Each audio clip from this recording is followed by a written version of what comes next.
Hi everybody, welcome back to my channel. My name is Zara and today I am going to be doing a review of A House of Flame and Shadow, I think it is, by Sarah J. Maas. I have no idea how long this is going to be.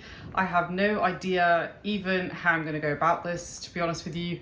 I'm just loading up my notes on my iPad. My only suggestion is just buckle in. Grab a cup of tea or grab a cup of coffee, whatever it is that is your drink of choice.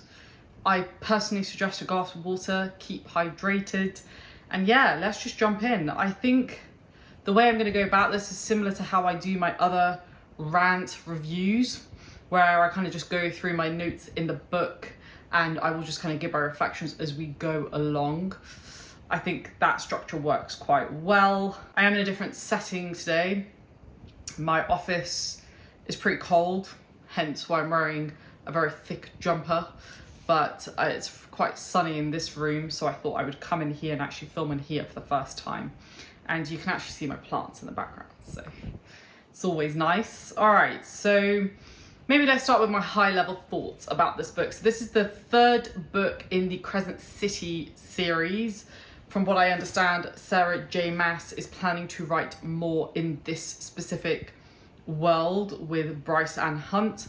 After finishing this book, which took me 2 weeks to read, which is ridiculous, I'll tell you why it's ridiculous in a second. This book does actually finish off the story quite nicely, and by quite nicely I mean everything gets wrapped up with a bow, and she doesn't really need to revisit the world. There's nothing really to go with these characters, but maybe she will decide to go with some other characters later on. I have no idea, and to be completely honest, I don't really care.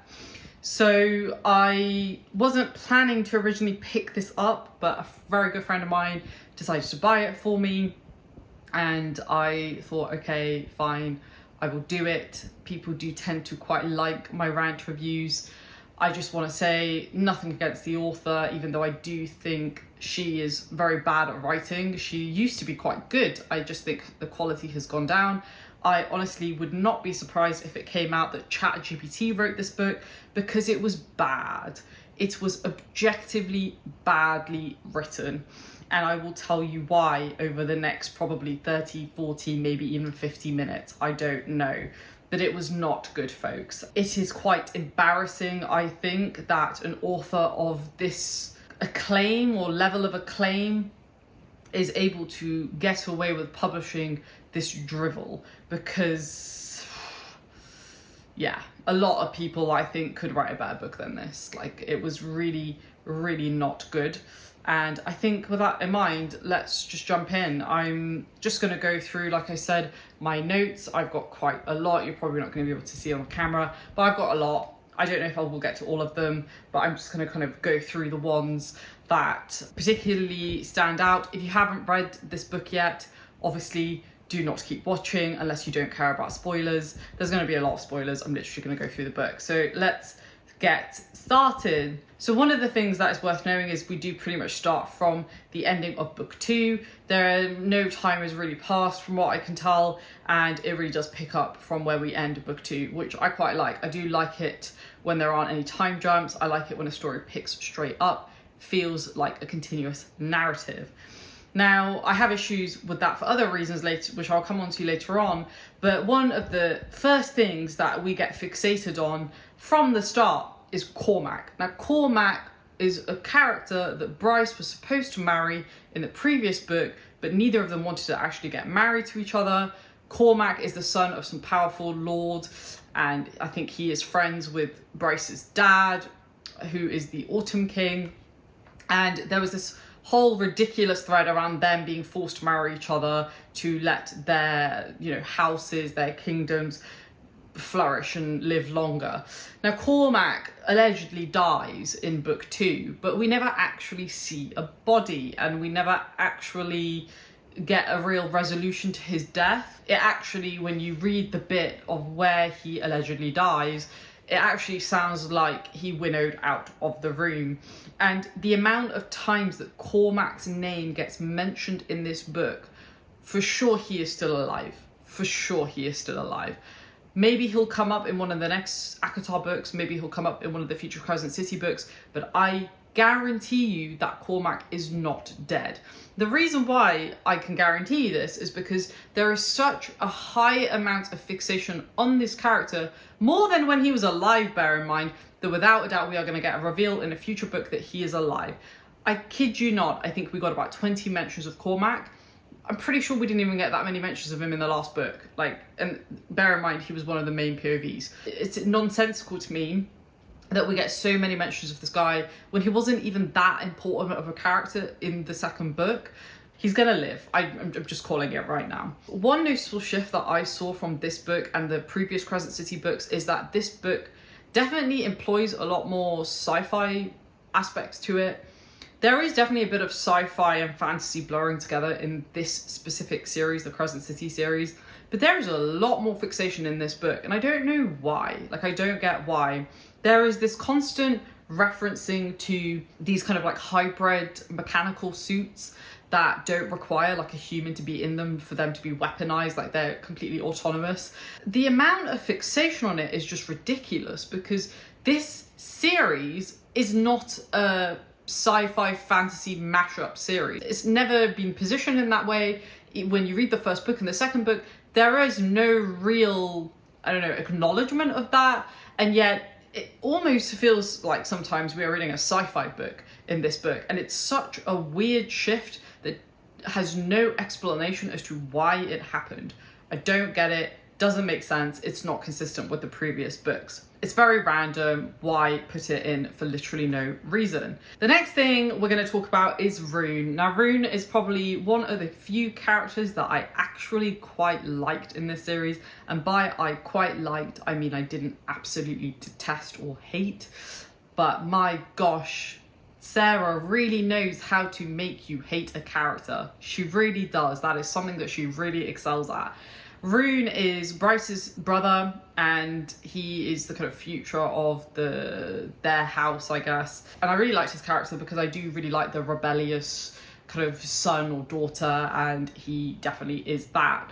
But his whole deal with Lydia, who we got the reveal was the Hind in the previous book, which I called pretty much from the moment we got introduced to the Hind and we got introduced to Lydia. I was like, they're definitely the same person. Their relationship is absolutely unbearable. Is it as unbearable as Bryce and Hunt? Probably not, but that's not really saying much because both are just absolutely awful. And the amount of times that these two characters, because we get both of their POVs in this book, the amount of times that you get their inner monologues about the other person is ridiculous. It adds nothing to the story. We're already brought into this couple, bear in mind, but the amount of repetitiveness and the amount of times that this author tries to force it down our throat when she doesn't need to is absolutely ridiculous. It is bad writing, it is bad character development, and it is bad story development. It doesn't need to exist. There is a reason why Sarah J. Maas's books are 800 pages. It's because she repeats herself 1,000 times. You don't need to do that, my love. You really, really don't. One of the first interactions between Rune and Lydia is where Lydia is still pretending to be Rune's enemy, which obviously at this point they know that she's a rebel and she has been helping them. But she goes, Rune, Hunt and Baxian have been taken prisoner by Pollux or whatever his name is, who is her lover. So much drama, I know. If you haven't read these books, you're probably like, what are you talking about? But Pollux is torturing these three guys, and Lydia basically joins him in the dungeons or whatever to kind of check in on Rune because obviously she cares about him. And one of the funny things that we get is Rune sees her and Sarah J. Maas writes, the prince's striking blue eyes were sharp with loathing for her. And you know there and then that they're going to end up together, they're going to have a bunch of sexy times together and everything will eventually be okay, because obviously all of the couples in Sarah J. Maas's world are endgame. Nobody ever actually breaks up or decides that they don't want to be with somebody, because God forbid that actually happens. Next up, one of the big reveals, or the big reveal at the end of the second book, was the fact that Bryce ended up in the world of Prithian, which is where our feminist king Rhysand and Feyre and Nesta and all of the other folks are. Obviously, that's where the world of ACOTAR takes place. And Bryce ends up there. Now, I hated that because I thought it was cheap, but I was actually very curious about how she was going to do it. I thought maybe she might be able to surprise me. And I thought to myself, I want to see if she actually really thought about this. And it was very clear to me that she didn't think about this, because it was just ridiculous. We spend about, I don't know, 200 pages, I think, in Prithian at the start with Bryce, Nesta and Azriel. And it's just them walking around. It's just, they're literally just walking around talking about shit that nobody cares about or nobody needs to know about. It's just a whole wall of context and info dumping that nobody actually really needs. There's about 5% of the context that we're given that we probably actually need to care about. And you could have probably dropped that in a conversation, not with these two aimlessly walking around and then Azriel later joining them on aimlessly wandering around. It is ridiculous. It was such a waste of time and I hated it. I absolutely hated it. We meet Rhysand before those three go on their little journey and he's just unbearable as always. I honestly can't believe I ever liked him as a character. He is one of the most misogynistic characters ever written, which is funny because he's not written in that way. He's written to be the savior, and yet he is incredibly controlling, and I just don't like that. And I don't like that that's shown as being sexy and protective, because that's not sexy nor protective. It's idiotic. I was glad he actually wasn't in it for that much. Thankfully, he was only in it for about a couple of minutes and then he fucked off, thankfully. Then we have a lot of interactions between Nesta. Believe it or not, I don't hate Nesta. A lot of people hate Nesta. I don't mind her. I actually find parts of her personality to be quite compelling. And I actually didn't mind her in this book. The one thing she made me realise, though, is how much I detest Bryce. I've always detested Bryce. She's entitled. She thinks she's smarter than everybody else, but she's actually fucking dumb. And she's rude, and she has this sense of, I'm better than everybody. And it's like, why do you think that? Probably because everybody tells her, actually, but she's just unbearable. I do not like her as a character. I don't think she's written to be likable, and I don't get why you would write a character like that. And I think that becomes abundantly clear when she is in another scene or another chapter with another female character, which is a little bit more bearable than her. And that is what Nesta showed for me, is that Bryce is very badly written to the point where you as the reader cannot help but hate her, because she is very hateable. Didn't like it. Really did not like it. Then I want to come on to a little bit about the writing. I think some of the writing is really just shocking. I think Sarah J Maas tries to be like really lyrical in the way that she writes, but it just doesn't work because it just sounds ridiculous.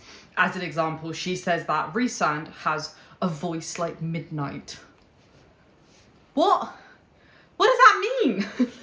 What does that mean? What does that mean? Please, can someone tell me, what does that mean if your voice is like midnight? What does that mean? Then she talks about how, sorry, I'm flitting back and forth. This is really going to be very disordered. One of the other things that she talks about is how Rhysand and Azriel are really pretty. She literally says that they are pretty and that Rhysand is like really beautiful and one of the most beautiful people that she's ever seen. Bear in mind, she has just gone through like a portal into another world and has seen her partner be grabbed by like their enemies, and she's just gone through like a traumatic experience. But naturally the first thing you think about is how beautiful the people around you are. It is honestly just the most ridiculous writing. Who in their right mind, after going through all that trauma, would look at a man and be like, oh my god, he's so beautiful? What? One phrase that Sarah J Maas uses quite a lot is the cool mask sliding into place. Why? Like, why are you so fixated with that phrase and using it for like every character when they're in a serious situation? It's the fact that she uses it multiple times. Like, she has certain phrases, like my favorite one, like calls to like, which comes up in this book multiple times. Like, my friend, all you need to do is once you've written your first draft, find all the same phrases and then replace a few of them with something different to change it up. It's just not good. Not good. While Nesta is speaking to our wonderful folk in Prithian, we get a bit of time with Hunt, my favourite male. Oh God, I can't believe I just said that. I'm gonna vomit. I hate the fact that male and female is used so often in this world. It's literally used on every page. Every character is referred to as a female or a male. It just makes me cringe. I just don't like it. I really don't like it. And we get some time with Hunt where he's basically self-loathing, and he's talking about how he will never live up to Bryce and what Bryce needs, and how he has to kill Regulus and the gang, their enemies basically, and how he's just like not gonna be able to do what he needs to do to save Bryce. It's like, well, obviously you're gonna rise to the occasion, because naturally every single character in Sarah J Maas's world has to be perfect and can't have any flaws, right? Like, the flaws that our characters have are like temporary, and then by the end of the book or the series, they're perfect human beings. None of her characters feel authentic, because you know by the end of it that they are going to come out alive and nothing bad is going to happen, because that is her MO now. And I just wish she would change it up. I wish she would surprise us a little bit. I just don't think I'm ever going to get surprised with the Sarah J Maas book anymore, which is very unfortunate. Then we go on to chapter 3, and one of the themes that comes up is this whole idea about colonialism. It's only touched upon at a very surface level. I love thematic work about colonialism, about empires being built, but at what cost, right? And I think that could have been a really interesting conversation as it related to the Asteri. Now, the Asteri are the kind of ruling power of this world, and they are also the bad guys of this world. And there is this discussion around how the Asteri actually went to multiple planets or multiple universes, and they took things from those universes and took it to their home universe, which is where Bryce is, or where the rest of the gang is. I think this is the thing that I find so frustrating about Sarah J Maas, is I think she has promise, and I think she has some good ideas, but the problem is that her execution of those ideas, at least in these most recent books, generally falls very flat. I would have actually liked that to have been a really core part of this book, because it would have made a lot more sense, but instead she focuses on how horny these characters are and how much they want to fuck each other. Like, that's what she focuses on. It's just really stupid in my opinion. Then one of the things that I highlighted was this line. It proved it was their laws and rules keeping females oppressed, little more than chattel. And then I wrote in caps lock, lol, says the most misogynistic writer ever. And I think this is, again, another thing about Sarah J Maas that I find to be quite amusing, is that a lot of people call her books and her characters to be very empowering. But when you actually dig a little bit deeper under the surface, you actually realise that a lot of her characters have a lot of internalised misogyny on one side, but then on the other side of the spectrum, there is this level of empowerment that I don't actually think is empowerment. Obviously, that's my personal opinion, and you can agree or disagree with me. We all have our different stances, but I think her definition of empowerment is, in my opinion, not what empowerment really is about. And so we have these like two extremes that often have quite a lot of friction between them, and yet they're both quite anti-feminist in my opinion. So I find it quite funny that, again, she's trying to make a point about feminism and about how women should have like basic rights and not be treated like objects, and yet all of her female characters are objectified and all of her male characters are objectified. That is not feminism, and that is not equality. So, again, she's not smart enough, no offense, in my opinion, to be able to execute on deeper thematic work like that. I think you should just stick to the sexy smut, but even that is not that great, but we'll get onto that later. Then in the same chapter, I'm only on chapter 3, I'm gonna have to skip ahead, I think, but in chapter 3 there is this sentence: she was a princess for Erd's sake, and yet she was still the property of the entitled male she'd married. There is a little undertone of classism here that I don't like, that I really don't like. Again, it's to show that like, oh yeah, like she should have rights because like she's the princess, but there is actually an undercurrent of classism here, that just because she's royal, that she should be able to have property because she's married to an untitled male. Again, I get what she's trying to show. I get she's trying to show this as like, these women are not empowered, but what you're actually doing is showing how unlikable your character is, because you could have framed this in such a different way that wouldn't have come across as classist. She could have just said she was a princess for Earth's sake, and yet she was still the property of the male she'd married.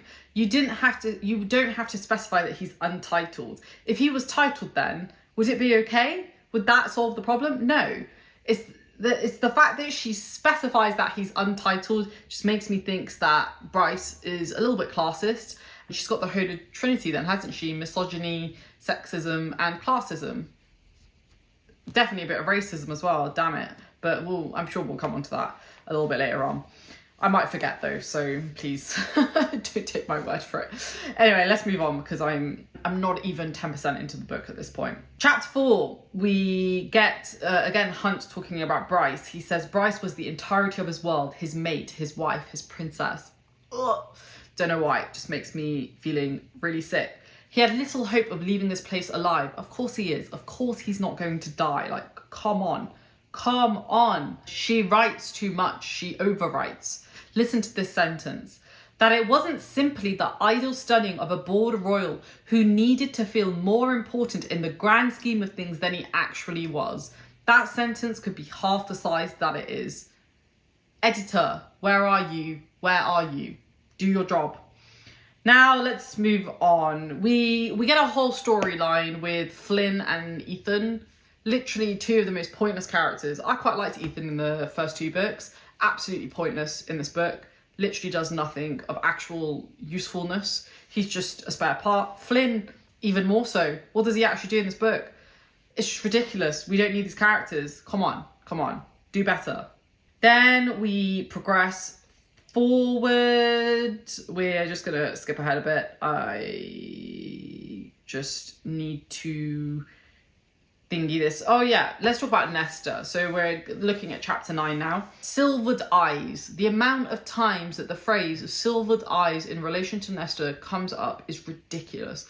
We get it. She has silver eyes. We get it. You don't need to bring it up every single time that we see her. Again, subtlety. What is it about specifically romance fantasy writers where everything has to be spelled out? We are not stupid. We are not stupid. You're writing adult fantasy books. We are not that dumb that you need to tell us every single time she has silver eyes. You don't. Seriously, I promise you. Then we get Lydia saying that she's going to rescue Rune. Oh my gosh, who would have thought? I never would have guessed that. I never predicted that from the start. Like, come on, Sarah, use your imagination, surprise us, do things differently. Then we get some time between Lydia, then we get Pollux, who I'm now just going to call Pillock, because whenever I hear the word Pollux, I think of the word pillock, which is like an insult in England, and it's a great insult. Like, you basically call somebody like an idiot if you call them a pillock. So I'm just going to call Pollux Pillock from now on because I think it's more fitting. One of the things that I highlighted was the fact that when he's talking to Lydia, Sarah says that there is possession in his rich voice. My note is, how is this different from Mates? How is this different from the way that Hunt talks about Bryce? How is this different from the way Rune talks about Lydia? How is this different the way that Rhysand talks about Feyre? Possession is literally like shown as being one of the core tenets of being a mate, and not in a good way. And that's why I find the whole concept of mates to be really weird and toxic, especially when everybody and their mother seems to have a mate, even though being a mate with someone is supposed to be like super rare, and yet every single one of our characters has a mate. Like, it's just so stupid. In chapter 14, I'm just looking at my notes, we get 4 mentions in chapter 14 alone of the word silver. And the word preternatural comes up like 3 or 4 times in like 2-3 chapters. Like, again, use a thesaurus. Like, I just don't understand. There's like literally no excuse for not using different words. Like, you literally have the whole of the internet to your hands. Use something different. It's so stupid. Then we get this kind of like funny moment of the Prithian lot seeing like Bryce's phone, and about like, they know nothing about phones, obviously, because they don't have phones in Prithian. I just thought that was really funny. But what was really stupid was the fact that obviously Nesta can't speak the language that they speak in Prythian. So they have to give her a tablet to ingest so she can understand them. Like, it's so stupid. It's so stupid. Like, why would they have that?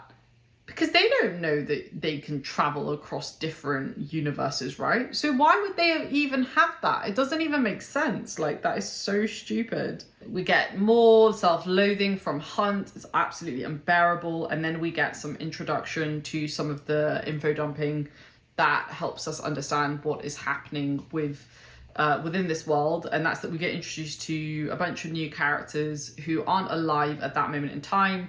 It's kind of like historical archives that we're basically trying to understand. We get introduced to a character called Thea, who, if you've read ACOTAR, you will know who this person is. And the way she's described is as sheer badassery and beauty. Like, is this not literally every single female character that Sarah J. Maas has ever written? Like, it kind of loses its meaning when every single one of your female characters is basically a carbon copy of one another. So ridiculous. Then we see that Thea had been holding two instruments, the horn and the harp. Ooh, I wonder what that's going to mean for our characters. Two other figures stood there, veiled in the thick snow, but Bryce hardly got a chance to wonder about them. They obviously come up later on. Then we learn a bunch of useless stuff that doesn't actually have any relevance. One of the things that I really hated about this book is the fact that the bad guys become really mustache twirly villains. Like, I think Sarah J. Maas has done a decent job in some of her previous series of actually creating really compelling bad guys, like really bad enemies. In this one, they just become like a caricature of what they were, and it's just really cringe. It's really cringe. So one of the big reveals that we get is the fact that Regulus and the crew have been basically poisoning the water in whatever the name of the city is. I literally just got out of my head. He's been poisoning the water, which basically means that the civilians of this city haven't actually been able to fully realise their powers because they are siphoning that power for themselves. Pretty big deal. But the way that it's described is just really ridiculous, and it just sounds like, haha, look at what we did. And it's just like, oh, come on. Like, again, just make it a bit more serious. Like, all of these characters feel so caricaturish. Like, honestly, that's the best way that I can describe it. That when we do get these like big reveals, it just loses its impact because you can't take it seriously. It just reads very cringe. Then when Bryce finally leaves Prythian, she's in Prythian for a while and she's in those dungeons for a while. She then, I don't know, winnows back or whatever, or travels back to whatever the name of this world is. She accidentally, wink, wink, goes to her father's house, and her father, again, is another mustache twirly villain. Like, he's just so cringe. You know, he hates his daughter, he hates his son, he has expectations for his children and they've both fallen flat. He's disappointed in them, whatever. He's got this whole idea of like, they need to be pure and stuff like that, whatever, who cares? But the point is that he's just so cringe. Like, every single sentence is cringeworthy. I can't take him seriously. Again, it's just cringe. I just don't get it. I also find it really weird that like Bryce comments on her father's good looks more than one probably should. Like, I can fully accept that you can acknowledge that your father like might be good looking, but it's kind of weird the amount of times that she mentions it. Like, why? Like, fair enough, it's your mate. I mean, that's still unbearable, but that's your mate, you're attracted to them, I get it. Or like you meet somebody new and you acknowledge that they're good looking and then you move on, right? But like, I find it weird that you'd constantly bring that up about your father. Like, why? Very odd. One of the things that I also didn't like, it's just going to be a list of things I don't like, is the fact that Sarah J. Maas changes the characters' names and how she refers to them. So I'll give you a really good example. Hunt let out a broken laugh, apparently impressed. Athalar cut it short though. Hunt Athalar is the same person. Why are you referring to him in two different names in two subsequent sentences? Just call him Hunt in both sentences, or like join it up. It's so weird that you would start one sentence with Hunt and then start the second sentence with Athalar when they're the same person.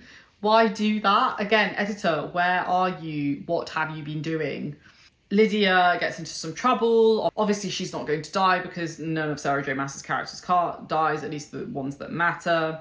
Then we get into some references about matter and antimatter, which I always find really funny because I love physics and I love the fact that in a lot of mainstream fantasy and sci-fi, the two things that come up a lot that just make me laugh are matter and antimatter, and then also gamma rays. Everything is to do with gamma rays or antimatter, and I just find it hilarious that she brought it up. Again, I don't get why she's leaning into the sci-fi aspect. No offense, but she's not smart enough to pull it off, so don't do it. It doesn't make sense. It's inconsistent with the previous books. Moving on. Then we have, Lydia is alive. Cool. Tharian. I haven't mentioned Tharian. Again, one of the most pointless characters. I quite liked him in the previous books. Literally does nothing in this book. You could take him out of it and you wouldn't miss him. You wouldn't have noticed that he's gone because he doesn't actually do anything. He is just absolutely useless. And that thing that I mentioned about using the same characters' names in like the same space, she does it again. Tharian studied his face with a scrutiny that reminded Hunt why Ketos had. Tharian Ketos, you don't need to change his name. Just call him Tharian or Ketos. You don't say Tharian at the first part of the sentence and then Ketos later on in the same sentence. It's just stupid. It's stupid. It's very stupid. We find out later on that Lydia has two sons, and I think one of them in particular is a really stupid name. One of them is called Bran, who has some connection to Throne of Glass. Honestly, I don't care enough to really dig deep. If you want to know, go and watch a video of somebody who cares a lot more than I do. And then we have Actaeon. Actaeon. What's a stupid name? Your son is probably going to get bullied for that. It's so stupid. Then we moved on. Oh, a tsunami roared in her tone. What? What does that mean? A voice as dark as midnight and a tsunami roared in her tone. Stellar writing, everybody. Stellar writing. Then we get Bryce and Hunt reunited, and this is what our absolutely pleasant Hunt Athalar says about his mate. He was no doubt debating how soon he could kick everyone out and fuck her senseless. How charming. What about like finding out if she's okay and, you know, seeing if like, you know, she's mentally all right and physically all right. But no, of course, one just wants to fuck her senseless. Sure.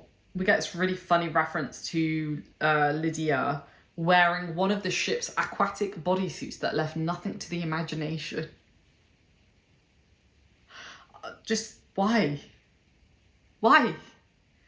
Why would you sexualize that? It's just so weird. It's so weird.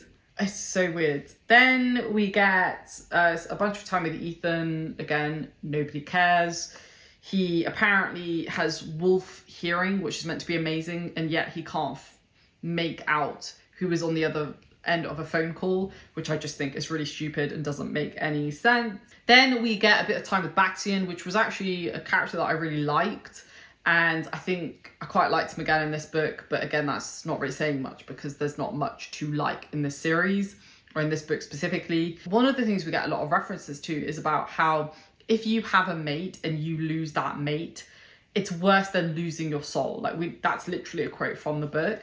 And yet Baxian, yeah, like he looks a bit depressed, looks a bit upset. We never really get an explanation as to the impact of that on a person. We never really get like a deep dive into how much that really impacts him. So again, you don't really take it seriously because you don't really understand to the extent how bad it is for Baxian and how bad it could potentially be for somebody else if they lost their mate. It just loses its meaning because we just don't really see the actual impact on him. One common theme that I've noticed about Sarah J. Maas books is about how all the parents of the children are like terrible parents. Why is it that we can't just have like genuinely nice parents for once? Like, I just don't understand it. Like, her dad is an absolute asshole and I get it, but why can't they just have two like nice parents for once? I don't like the weird mishmash of lore in this book. There's some kind of Greek lore, but there's also some like Nordic lore as well. Like we get references to Thur, and we get references to kind of Arthurian legends. Like there's a lot of references to Arthurian legend in this book. like one references like Morganthia. Like we just get a really weird mishmash and none of it really makes sense and none of it really feels uniform because you can tell she's trying to combine a bunch of different things that don't really make sense. I think in order to be able to do that, you probably have to have quite a lot of skill. And I think if somebody did it well, it'd be quite fun to read. She's just bad at it. Really bad at it, and I don't like it. More references to Cormac. I think I've gone through about 20 references to Cormac and I'm not even halfway through the book, so there you go. Then we have a sex scene. I'm gonna read it. I wasn't going to, but I'm gonna read it, at least one of them, because it's just so bad. Hunt's thrust, driving himself into the hilt, was his response. "You're so fucking beautiful," he whispered. Lightning gathered around his wings, his brow, like his power couldn't help but answer hers, even with the halo's damper on it. Bryce moaned as he withdrew, nearly pulling out of her, then plunged back in. Hunt angled her hips to drive himself deeper, and as his cock brushed her innermost wall, as lightning flickered above her, in her mate, husband, Prince Hunt. Somebody kill me. I'm not even joking when I say that I skipped almost all of the sex. I think this is the only one that I actually highlighted because I skipped the rest of them. Like you can tell when they're coming, there's quite a lot of them and I just didn't want to read them because they're badly written. They make you laugh, but like it's out of pity, not out of anything else. It's just really bad, really bad. And I've said this before, I don't mind sex scenes in books. I don't generally like them now because I find 99.9% of them to be really badly written. But these types of sex scenes, like this one, the ones in Iron Flame, or just, I don't know, I don't read tons of romance fantasy these days, but it's just bad. Please, somebody, if you disagree with me and you think that was a well-written sex scene, please tell me, because I just don't understand how anybody could think that's a well-written sex scene. It's just bad. Let's move on. More references to Cormac being dead. Obviously, he is alive. Yeah, and then Lydia laughing apparently makes Rune's cock wrap tight. What? They're like having a conversation and then she randomly drops in these, just what? His cock tightened at that gaze. Face palm. I literally wrote face palm. Again. Her breasts, lush, high palmfuls tipped in rosy pink, spilled out into his. Not removing his mouth from that delicious breast. Delicious breast! What? My voice has never gone that high before, so that goes to show you how shocked I am right now. The funniest thing about this scene, I just said I wasn't going to do another sex scene, but clearly I lied. Sorry about that, folks. This, I promise, is going to be the last sex scene that I talk about. She writes at the end of the chapter, but this wasn't about sex. How can you possibly say that with a straight face? This is literally all they think about. Literally all they think about.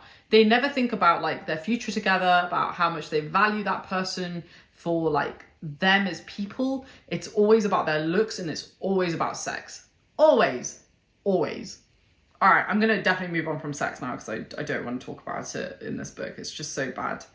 Then we get a random conflict between Bryce and Hunt. She basically decides to do something her own way and doesn't tell Hunt. He gets pissed and says, "You say we're all in this together, making decisions together, and then you go and pull that shit. Why are you surprised? She's literally done this in every single book. Why are you surprised? You're a fucking idiot and you deserve to be with somebody like her because two dumb people together deserve each other."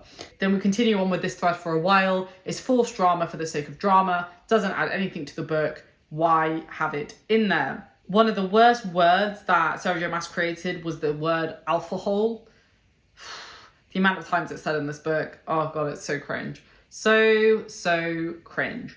Then we get the reveal that Hunt was basically created for Bryce. We find out that he is one of the sons of hell and that he was basically created to act as like, what do you call it? Like as he amplifies Bryce's magic and that's why he was created.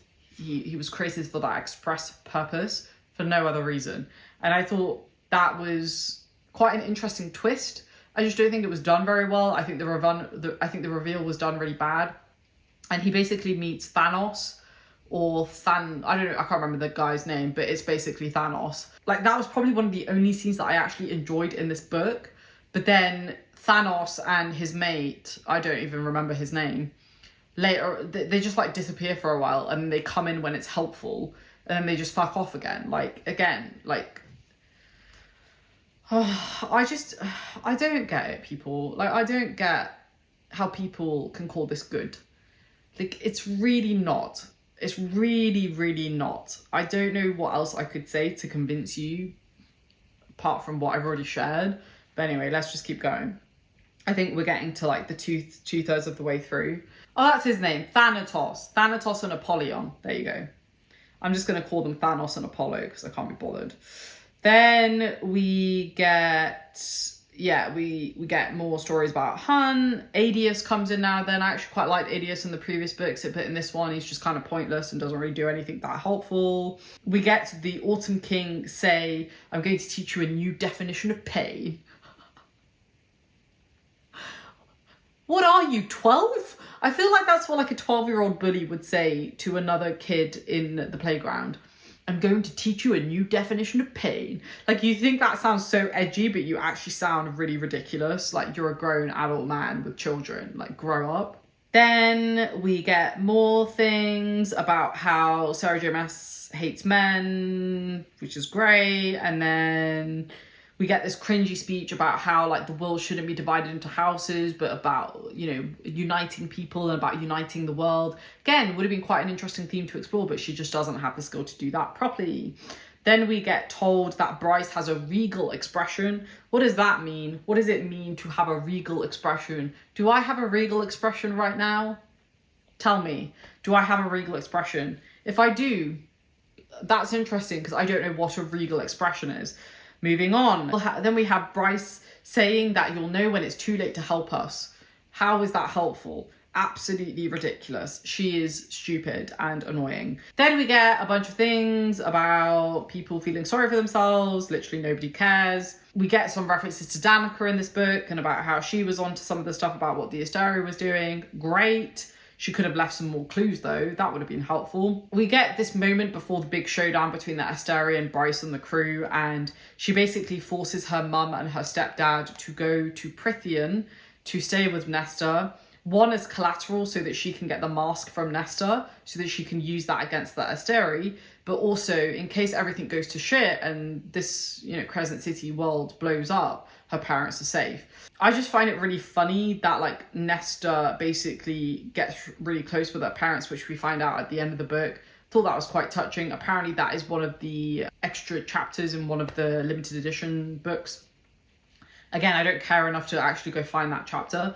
I thought that was quite a touching moment, but I thought it was really stupid that Bryce just didn't tell her mum that. Like, why not just explain it? Like, I think her mum is very understanding. Her mum has been forced to escape in the previous book, so she understands like what's happening. Her mum is also human, so she wouldn't be able to do anything anyway. I think just a very open conversation would have gone a long way, like seriously. Then we get this whole thread around Pillock taking Lydia's 2 sons. Who would have thought? Like, it's just, again, it's so predictable. She goes on a jolly with Hunt and Rune to go and get them back, and I think Tharion joins them at one point. Then she goes along with Rune and Tharion joins them at one point to go and get them. Then we get Hunt saying this really cringy line where he's like, because I'm the Umbra Mortis, Hunt said, voice unyielding as the ice around them. Again, it just sounds so cringe. Like, it sounds like she's trying to be so edgy, but it just sounds so embarrassing and cringe. Bryce gets all sad about that, saying that you're not the Umbra Mortis, you're my Hun. It's like, why can't he be both? If you can be badass warrior queen, why can't he also be the Umbra Mortis and your mate? Like, double standards yet again. Then they kill a bunch of people, a bunch of enemies. Well done to them. Nobody cares. Obviously, they're going to survive. You know, whatever. Oh, my iPad has just exited the app. I think it's kind of done with my analysis. I think that just sums it up, guys, to be honest. All right, let me go back up. Sorry, just give me a second. Okay, we're actually coming towards the end, so this is going to finish soon. Yeah, they kill a bunch of people. Then, yeah, some of the Asteri die. Obviously, nothing happens to anybody else. Rune ends up shooting Lydia to stop her from potentially dying by Pollux' hand. And he basically sacrifices himself. but then Lydia gets furious about that naturally, but obviously they end up making up, so it's literally pointless. Then they get this like antidote from, I can't remember her name, like one of the people in the house of whatever. She helps them create an antidote so that they can basically get their powers faster and that they can heal faster. And naturally they get that at the most important plot point when this battle's going down. Like, how fortuitous that they're able to get these healing things that help them heal a lot faster. Like, again, it's just so stupid. Like, the timing, the fact that everything just comes together perfectly. There's no real stakes. It's literally pointless. Then we get this whole scene that lasts for a few pages of Bryce dying. She actually dies, but obviously she's not actually dead because they bring her back to life. And again, there's no stakes. It's the whole thing with Pharaoh. She comes back to life, and Jessica, who was important at one point, basically trades her life in like what is the equivalent of purgatory with Bryce so that she can live. It's just such a stupid loophole, and I just don't get it. Then one thing I didn't mention is that we get a bunch of descriptions of Hunt being dark-skinned in this book, and yet if you look at any of the character art, he almost always is white or has light skin. I've talked about this before, about how in romance fantasy, the male characters often are tanned and olive-skinned and are like purposefully described as being quite ambiguous in terms of their race and their colouring. I just find it really interesting that she's actually called out in this book that he is dark-skinned, and yet you look at a lot of the character art and he's light-skinned or white. One other thing that I don't get is why chocolate cake is referenced so much in romance fantasy books. It comes up in the Rebecca Yarros books. What's his name? Zayden. He loves chocolate cake. I remember in Throne of Glass that Aelin loved chocolate, and chocolate cake comes in this book. Why? What is this? What is this obsession with chocolate cake? I don't get it. Then we get this whole reunion between Bryce, and she gives back a bunch of stuff to them and gives back the mask and gets her parents back. And we get a reference to the 8-pointed star that was tattooed on her hand. It says here, take that sword and go figure out why. So there we go. We have the next book already figured out. Then we get this really cringy, perfect ending. So the future, whatever it held, she cherished every moment of it. Picture perfect ending as to be expected.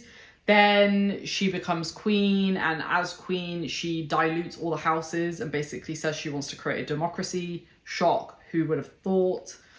And then we get this ridiculous line, his pace regarding Hunt, his voice was pure, unrelenting sex. What does this mean? Please, can somebody tell me what this means? And then, yeah, that's pretty much it. That is pretty much it.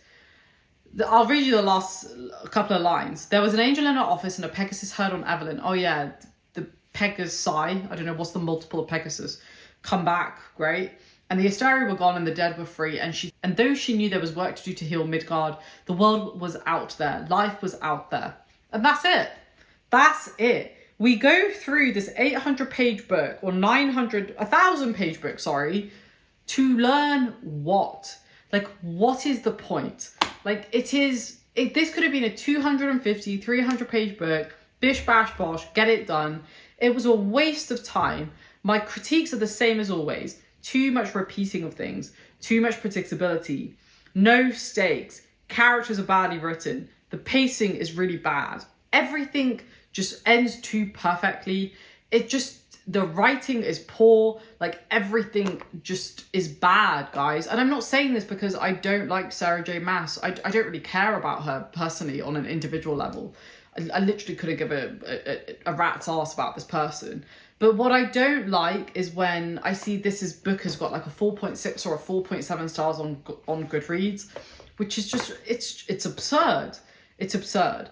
I think you can like an author and like what they've written in the past and still be critical of what they're writing right now. Just because you're a fan of someone, like as an example, if Joe Abercrombie started writing really bad books, I would be critical of that.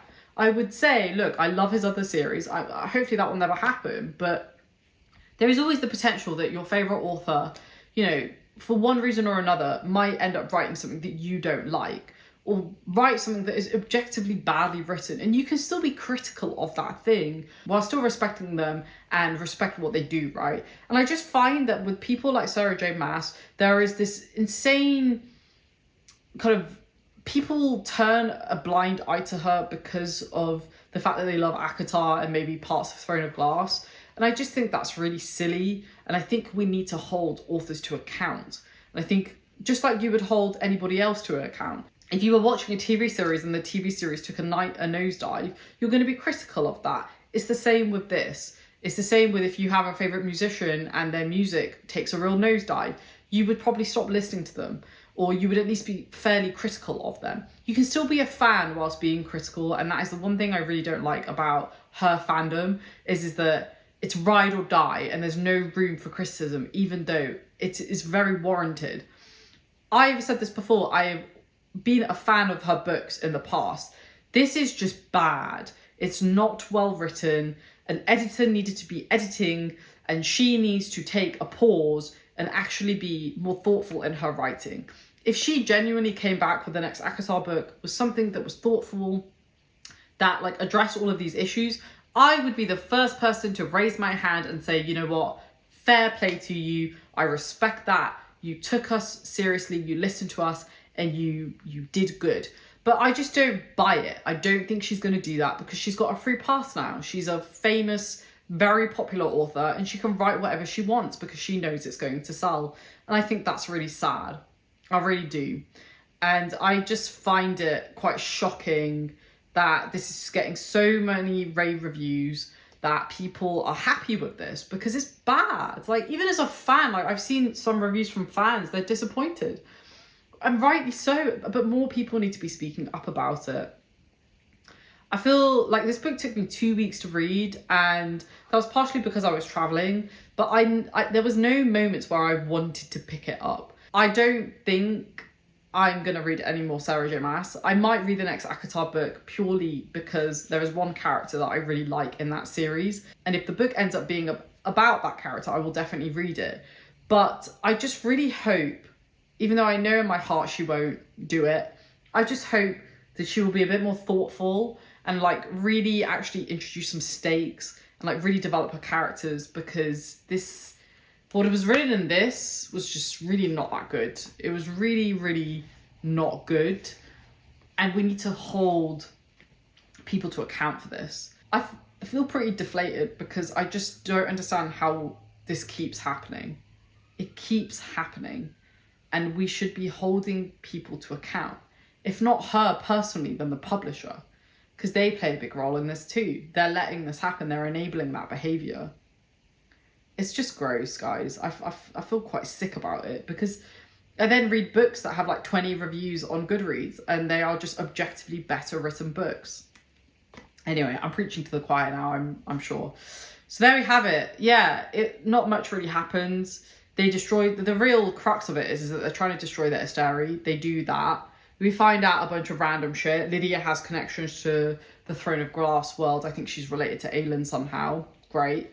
But like, none of these things end up... But the thing is, you know, you can mention all these things, but in the end, they're not going to matter. So what is the point? Like, what is the point? So I'm going to stop here. If you like this video, please do give it a thumbs up. I forgot to mention I gave this book a 1 star. I thought it was just terrible. I don't think there was anything redeeming about this book. It was bad. And whether you're a fan or you're not, I'd be really curious to hear your comments, specifically about this book and what you thought about it. So please do comment down below. Let's just leave it there because I'm tired and I have no idea how long this review is, but it's probably quite long. Sorry as well for the very little structure. I just wanted to go through my notes because I find that brings up a lot of interesting kind of questions, and I found that I get a lot of positive comments when I do this type of structure. So yeah, I hope you enjoyed it. If you did, please do give it a thumbs up, and I will see you down in the comments. Thanks for watching, folks, and I'll see you in my next video. Take care. Bye.